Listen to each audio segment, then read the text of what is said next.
mici domnatici azi la poartă, două primăveri cu flori prea coapte. Plânge așteptarea, lacrima-i grăbită, doi părinți prin rugă mă descântă.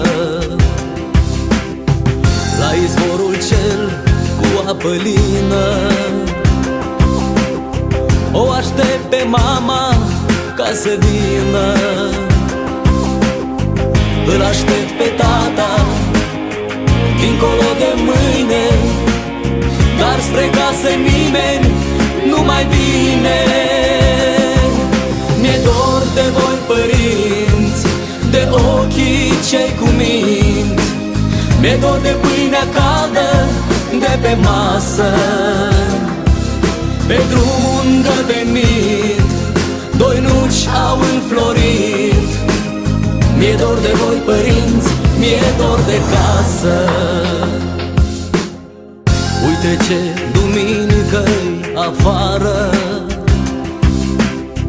anii trec ca trenul printr-o gară.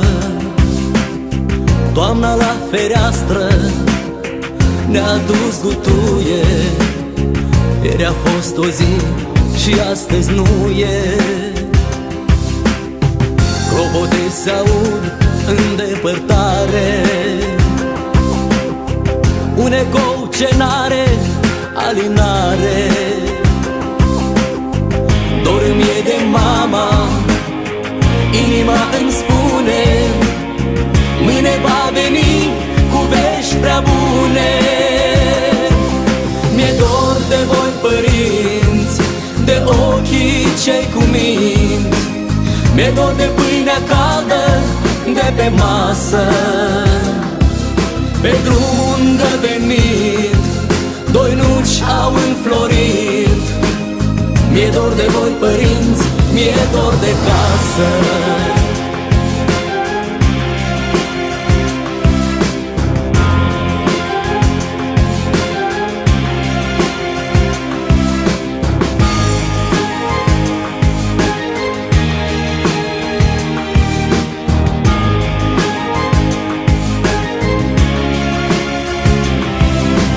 Dor de voi, părinți, de ochii cei cu minți.